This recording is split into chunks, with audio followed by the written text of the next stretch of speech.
Sur l'altiplano argentin, on vit au rythme du soleil. Sur ces plateaux andins, à 4000 mètres d'altitude, les ressources sont rares. Le principal combustible est la tola, un arbuste chétif qui se consume très vite. Mais l'altiplano s'est récemment découvert un trésor exceptionnel, son taux d'ensoleillement l'un des plus élevés de la planète. Aujourd'hui, une trentaine de villages d'Indiens Cochas, des descendants d'Inca, célèbrent à nouveau le dieu soleil, qui chauffe et éclaire les foyers, comme ce matin chez Julian et Margarita, propriétaires d'un cuiseur solaire.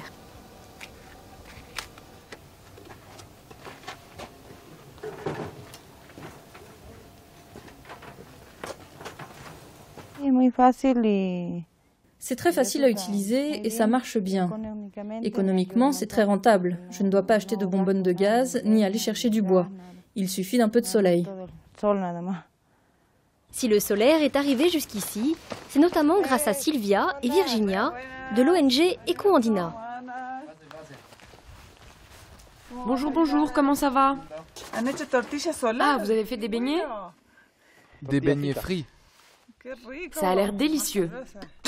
Il y a 15 ans, le village de Misarumi s'éclairait encore à la bougie.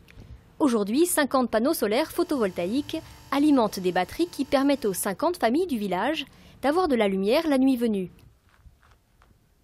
Tandis qu'une autre centrale alimente les batteries d'un téléphone satellitaire qui fonctionne 2 heures le matin et 2 heures en soirée.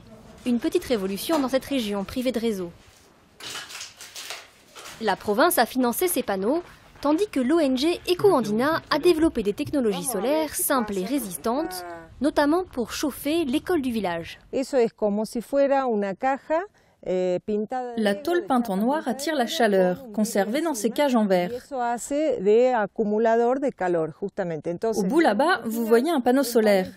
Il active des ventilateurs qui font passer l'air dans ces cages et quand il est chaud, les ventilateurs le font descendre dans la cheminée et dans les salles de classe. Ce système, les écoliers le maîtrisent déjà sur le bout des doigts. Bonjour les enfants. Bonjour Madame Liliane. Bon, comment ça va? Vous avez froid? Pourquoi? Parce qu'on a le chauffage.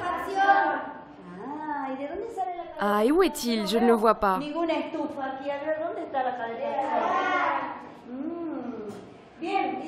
Et d'où vient cette chaleur?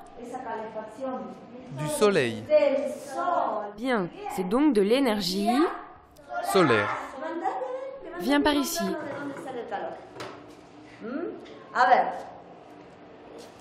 Il est là le chauffage. Et mets ta main. Tu sens quoi? De la chaleur. En hiver, il fait jusqu'à moins 15, moins 20 degrés. D'habitude, dans les écoles rurales où j'ai travaillé, on se chauffe avec des salamandres qui marchent au bois. L'air est complètement vicié. On doit ouvrir les portes.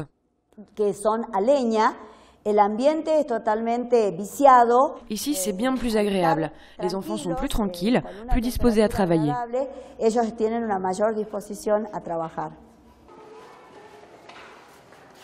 La chaleur descend aussi dans les cheminées solaires du réfectoire.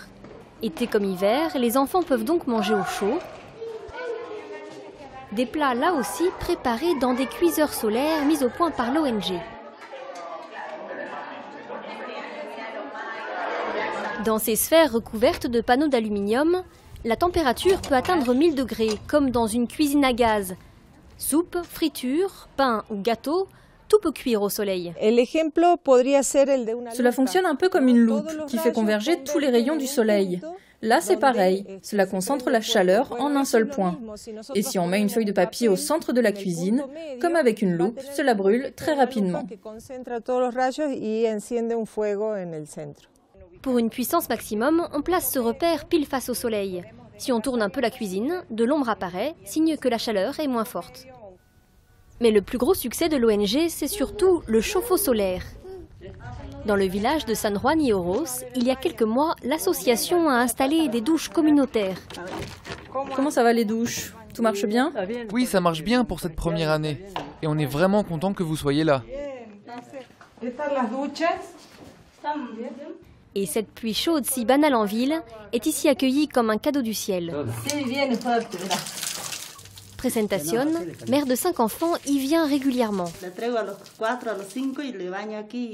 J'amène tous mes petits ici, ça me change la vie.